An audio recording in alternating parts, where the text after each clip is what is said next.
Be me, 29, marketing coordinator, living in a decent one-bedroom in the city that costs too much but has exposed brick. Sunday morning, still in bed, scrolling Twitter with my coffee going cold on the nightstand. See a thread that makes me actually sit up. 5 reasons men have given up on dating and marriage. A thread. 12,000 likes? The replies are worse. Hundreds of men agreeing, sharing their own stories, talking about how they're done with dating. One comment: why would I risk everything for someone who can replace me the second someone better comes along? I screenshot it. Text my group chat. Men are so fragile, LMAO. Sarah replies immediately, literally, they can't handle that, we don't need them anymore. Jess: fragile masculinity is so embarrassing. I feel validated. Keep scrolling. The original thread is still bothering me though. I click back to it. The guy who posted it lists his 5 reasons: financial risks, divorce, alimony, being used, family court, bias, unrealistic female standards, contradictory expectations, be traditional and modern, being seen as disposable, replaceable. Each point has subthreads, hundreds of men sharing nearly identical stories. I roll my eyes, screenshot the list too. Send it to the group chat with, imagine being this delusional. That afternoon, we meet at our usual spot. Busy cafe downtown with good lighting. Sarah's complaining about Tinder again. I matched with this guy. Decent job. Seemed normal. Asked me out for drinks. I suggested this wine bar I love. Know what he said? Let's just do coffee instead. Coffee. Like I'm a freaking job interview. Jess nods. They're all like that now. No effort. My last 3 dates, they all wanted to split the check. I'm not saying I can't pay, but like, where's the romance? It's because they're intimidated, I say, stirring my latte. They can't handle women who have their own money, their own opinions. It threatens them. Exactly, Sarah says. My therapist says it's because the patriarchy is dying and men are having an identity crisis. We all agree. Feel smart, superior. I get home around 5. Scroll Reddit, land on a feminist sub I follow. There's a post. Why don't men approach women anymore? Discuss. Top comment is from a woman saying men are afraid of strong women. But there's another comment, downvoted to -47, maybe because you all spent 10 years calling us creeps for trying, demanding we pay for everything, while preaching equality, and now half of us know a guy who lost his kids and his house. But sure, we're the problem. The replies are tearing him apart. Found the incel. This is why you're single. Cry harder. But then I see something else. A quote tweet from @feministwriter, someone I actually follow, verified, writes for HuffPost. You know what? I'm tired of assuming. I'm going to actually interview men and document why they feel this way. Let's see if they can defend these excuses under scrutiny. 10,000 likes. Comments praising her for holding men accountable with facts and logic. Something tightens in my chest. Competitive. Annoyed. If she can expose these guys, so can I. Better. I look back at that screenshot from this morning, the original thread with the 5 reasons listed out. An idea forms. I'll investigate each one. Find real men who believe this shit. Document their reasoning. Then write an article dismantling every single point. Show how each reason is just an excuse, a cop-out, fragile masculinity dressed up as victimhood. I open a new note on my phone. Title it, 5 Reasons Project. Copy-paste the 5 reasons from the screenshot. Under each one, I'll collect my evidence, my interviews, my proof that this narrative is bullshit. This is going to be good. I match with Derek on Tinder on Wednesday. 32, software engineer, actually cute. Profile says he likes hiking and trying new restaurants. Normal guy stuff. No gym selfies, no fish pictures. I'm optimistic. We text for a few days. He's witty, asks questions, uses proper punctuation. I suggest brunch Saturday at this spot I love in North Park. He agrees. Saturday. I show up first, get a table on the patio. He arrives exactly on time, which I appreciate. Looks like his photos. We order. I get the avocado toast situation. He gets an omelette. The conversation is fine. He asks about my job. I ask about his. He laughs at my stories about my nightmare boss. I laugh at his story about a coding bug that took down their staging environment. But there's something off. A distance. Like he's pleasant, but not invested. Like he's interviewing me instead of trying to impress me. The food comes, we eat. Talk about hiking trails we've done, shows we're watching. Surface level shit. Check comes. Server sets it between us. I wait. Take a sip of water. He doesn't move. I wait longer, starting to feel awkward. Finally I laugh, trying to keep it light. Oh, are we splitting? He nods. Yeah, I always do on first dates now. I pull out my card. Pay me half. $23.67 including tip. After, we're walking to our cars. I can't help myself. So, not a believer in chivalry. He stops. Looks uncomfortable. Honestly, I just got out of a bad situation. My ex, we dated for a year. She expected me to pay for everything. Every dinner, every trip. I paid her rent twice when she was between jobs. Covered her car insurance for 3 months. Then she left me for a guy who makes more than me. Some finance bro she met at a work conference. That's awful, I say, and I mean it. Kind of. Yeah, I felt like an ATM, like she was just using me until someone better came along, and when he showed up, I was out. She didn't even apologize, just said we wanted different things. He shakes his head. So now I split. If a woman's interested in me, she won't care about the check. I nod, say something supportive. We hug goodbye. In my car, I pull out my phone. Open that note. 5 Reasons Project. Under Reason 1, financial risks, divorce, alimony, being used, I type Derek, 32, SWE, paid rent plus expenses for X, 1 year.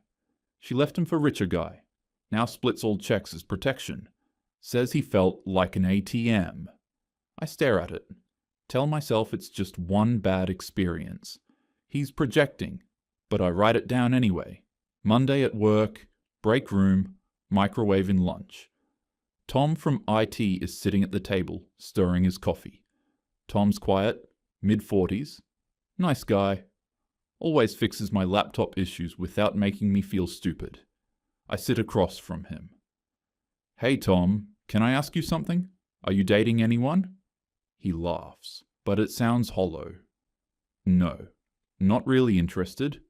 Why not? Long pause. He keeps stirring his coffee even though there's nothing left to dissolve. I got divorced 4 years ago. I'm sorry. Don't be. I mean, it was bad. She cheated. I found out through Instagram of all things. Her co-worker posted a picture of them at a beach. That was a fun conversation. I don't know what to say. He continues, voice flat. But the divorce wasn't even the worst part. I fought for custody. 2 boys, 8 and 10 at the time. I'm a good dad. I coached their soccer, did homework with them every night, made breakfast before school. Didn't matter. Judge gave her primary custody. Said, mothers provide stability. That's insane. It's normal. I see them twice a month now. Every other weekend, I pay $1,800 in child support, plus half their medical, school expenses, extracurriculars. I'm still paying off my lawyer. That was $15,000. She got the house. I'm in a 1-bedroom apartment in the shitty part of El Cajon. He finally looks up. And you know what? She has her boyfriend living there now. In the house I paid for, with my kids. I have no say in that. None. His voice cracks slightly on the last word. So yeah, I'm not exactly rushing to get married again. Every divorced guy I know, they have some version of this story. We all warn each other now. I feel something uncomfortable in my stomach. Tom, I'm really sorry.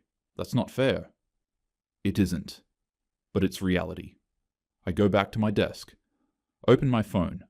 Under Reason 2, Family Court Bias, I type, Tom, IT Department, pays $1,800 per month child support despite ex cheating. Lost custody, judge, mothers provide stability. Sees kids 4 days per month, $15,000 lawyer fees. Ex's boyfriend lives in his old house with his kids. Says every divorced guy I know has similar story. I stare at the entry. Tom's not a misogynist. He's a genuinely good guy.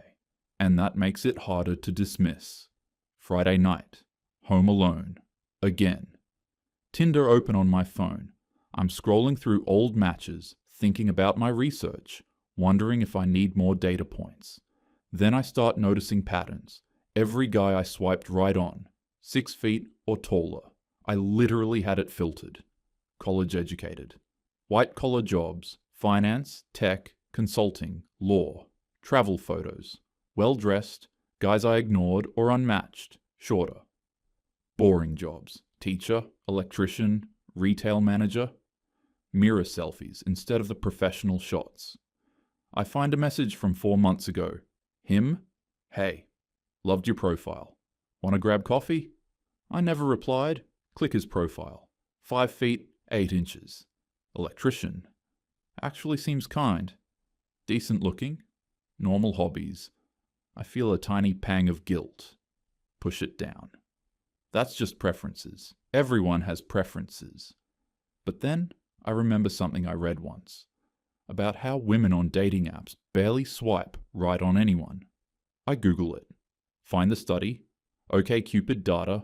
Men swipe right on 50 to 60% of women. Women swipe right on 4.5% of men. I close my laptop. That stat sits in my brain all night. Saturday dinner with Jake. Old college friend. We've stayed close over the years. Get dinner every few months. Text occasionally. He's doing well. Finance job. Fit. Lives in a nice condo downtown. Single. We're at a Thai place in Hillcrest. Splitting an appetizer. So I'm working on this project, I say, dipping a spring roll in sauce. Trying to understand why men say they've given up on dating. He raises an eyebrow. And? Just gathering data. You're single? Why? He laughs, sets down his fork. You really want to know? Yeah. He pulls out his phone, opens Tinder, shows me his stats screen. I'm not ugly, right? I'm 6 feet 1 inch. I make $140,000. I go to the gym 4 times a week. I get maybe 1 match a week. Maybe. My coworker Emily, she's cool. We're friends. She showed me her stats. 97 matches in 1 day. I'm quiet. And here's the thing, he continues. Most women on these apps are only swiping on the top 10% of guys. So those guys, they're drowning in options. Why would they commit? They don't have to. And the other 90% of us? We're invisible. I try to argue, but that's just apps. In real life, it's not just apps. I tried approaching women in person, at a bookstore, at a coffee shop. Both times I got cold creepy. One woman literally posted about me on Twitter. Didn't use my name, but described me. Tagged the coffee shop location. Her friends figured out who I was. Someone sent me the thread. I stopped trying after that. Silence. Then he says, quietly, looking right at me, "You rejected me 7 years ago. Remember?" My stomach drops. Jake, I'm not mad. I'm just saying. I was in grad school. Broke. Working part-time at the library making $12 an hour. You told me I was sweet, but not your type. That you needed someone more, what was the word? Ambitious. I feel heat in my face. So, I became ambitious. Got the job, the salary, the condo, the car. Became exactly what you said you wanted. He takes a sip of his beer. But here's what I learned. You didn't want me. You wanted what I could provide. And once I saw that, I couldn't unsee it. Not just with you, with everyone. I want to argue, want to tell him that's not fair. But the words won't come. Because he's right. He pays for his half. We hug goodbye in the parking lot. It feels different than it used to. That night, sitting on my couch, I opened my phone with shaking hands. Under reason 3. Unrealistic female standards, I type. OkCupid study. Women swipe right on less than 5% of men, versus men swiping right 50 to 60%. Creates massive imbalance. Top men have endless options. Why commit? Average men invisible. Jake. 6 feet 1 inch, $140,000, fit. Gets 1 match per week. Female co-worker, 97 matches per day. Then I scroll down to a blank space. Hesitate. Type, personal, rejected. Jake 7 years ago when he made $12 per hour. Now he's everything I said I wanted. He's not interested anymore. Says I wanted what he could provide, not him. I stare at the entry. My chest feels tight. But then I add one more line. Maybe he's just insecure? Still hung up on rejection from years ago? I close the app. Tell myself that's probably it. I can't sleep. Jake's words are looping. You didn't want me. You wanted what I could provide. 2:47 a.m. I grab my laptop. Google, why men don't want relationships anymore. Click Reddit. r/men's rights. Start reading. Hundreds of posts. Thousands of upvotes. Paid for everything for 3 years. Vacations, rent, her car payment. She left me the week I got laid off. Found out she'd been talking to someone else for months. My ex told me I was too short at 5 feet 9 inches, but constantly complains there are no good men left. I was her safe choice after she spent her 20s with guys who treated her like shit. She literally told me I was husband material like it was a compliment. I was never her first choice, just her last resort. She wanted me to be the leader and make decisions, but also accused me of being controlling when I did. Wanted me to pay for dates, but called me sexist when I opened doors. I couldn't win. The comments all echo the same sentiment. Same here. Happened to me too. This is why I quit. I find YouTube, video titled, Why Men Are Walking Away. Guy in his 30s, calm, articulate, not angry, just exhausted. He says, men are told to be providers, protectors, leaders, strong and stoic, but also be emotionally vulnerable, split everything equally. Don't expect traditional gender roles. So we're supposed to be traditional when it benefits women, and modern when it benefits women. We adapt to whatever standard serves them in that moment. There's no way to win. Comment section is full of men agreeing. Hundreds of them. Another video. Man talking about his divorce. She got the house. The kids. I pay $3,000 a month in child support and alimony. She's living with her new boyfriend now. In my house. Sleeping in my bed. I'm in a studio apartment, seeing my daughter on Zoom twice a week because my ex moved 2 states away and the court allowed it. The system didn't fail me. It punished me for getting married at all. Hundreds of replies. Same here. Happened to me too. Marriage is a legal scam. Welcome to the club nobody wants to join. I'm shaking. I open Instagram. Search for Mike, my ex from 3 years ago. His profile. Married now. Wife's pregnant, glowing in the photos. They look happy. Really happy. The kind of happy I used to imagine for myself.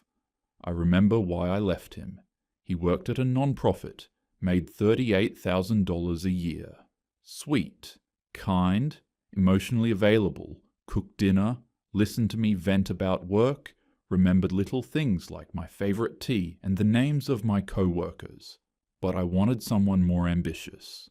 Someone who could afford the life I imagined. Nice trips, good restaurants, a house someday. The future I thought I deserved. Guy from my gym asked me out.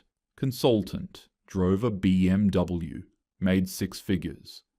I started texting him while I was still with Mike. Long conversations, flirting, emotional affair, I guess, though I didn't call it that at the time. Broke up with Mike a week later.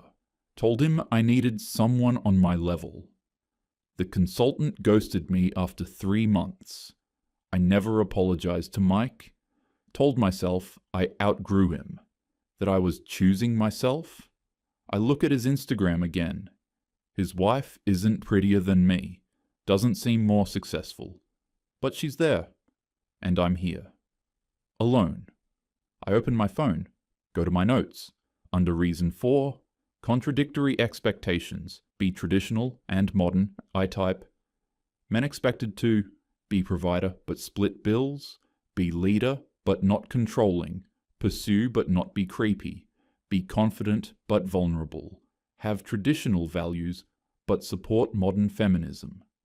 Standards that shift based on what benefits women in the moment. Probably exaggerating? These can't all apply to the same women. Under reason 5, being seen as disposable, replaceable, I type, men report being left when they lose job, get sick, don't earn enough, someone better appears. Treated as placeholders until upgrade arrives. Forums full of identical stories, good partners replaced for richer, taller, more exciting options. Sounds bitter. Maybe these guys just weren't compatible with their partners.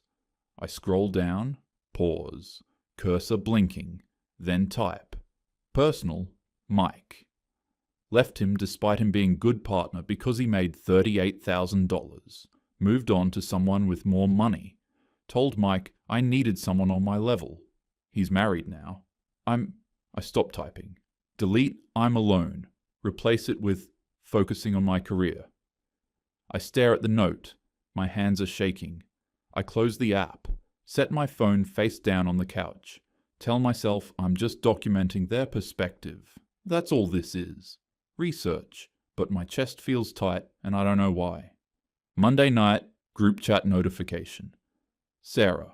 Coffee tomorrow. Need to vent about this guy who had the audacity to... me. Actually, yeah. I want to run something by you both. Tuesday afternoon, same cafe. Sarah and Jess across from me. I pull out my phone. Show them the note. The 5 reasons. All the data I collected. So I've been researching that thread. The one about men giving up on dating. And I found some interesting stuff. Sarah squints at my screen. Okay. Like I talk to actual men, normal guys, and they all kind of say the same things. I scroll through. This guy Tom at work, lost custody of his kids, even though his ex cheated. Pays almost $2,000 a month, only sees them twice a month. Jess frowns. That's sad, but there's probably more to that story. Maybe. But then there's this study. I pull it up. Women on dating apps swipe right on less than 5% of men. Men swipe right on 60% of women. Doesn't that seem... We have standards, Sarah cuts in. That's not a bad thing. Right, but... I'm struggling to find the words. What if those standards are... I don't know. What if we're all chasing the same small percentage of guys, and those guys have no reason to commit because they have endless options? Jess sets down her cup. Are you seriously both sidesing this right now? I'm not. These guys aren't incels. They're regular people with real experiences. Sarah leans back. Let me guess. They're all bitter because women don't want them? Because they're short or broke, or whatever. Some of them are successful. Jake told me he makes 6 figures, he's tall, goes to the gym, gets 3 matches a week. Then he's doing something wrong, Jess says flatly. But what if... No? Sarah's voice is sharp now. What if nothing? You started this whole thing to prove these guys were full of shit. Now you're defending them? I'm not defending them. I'm just saying maybe some of their points. This is embarrassing, Jess interrupts. These men are feeding you a victim narrative and you're buying it. You're smarter than this. Silence. Sarah softens slightly. Look, you've been single for a while.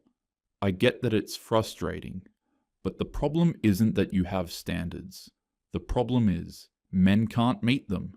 I want to argue, want to show them Tom's story, the custody statistics, the forums with thousands of men saying identical things. But I don't. Yeah, I hear myself say. You're probably right, Jess nods. These guys complaining online? They're not exactly top-tier material. That's why they're complaining instead of dating. True, I say quietly. We change the subject. They talk about a new restaurant. I smile and nod. That night, alone in my apartment, I open my phone. Look at that note one more time. All 5 reasons documented. I add one final line at the bottom. Maybe I just got unlucky. Talked to the wrong guys. Close the app. The apartment is quiet, but something in my chest still feels tight. I tell myself it'll pass.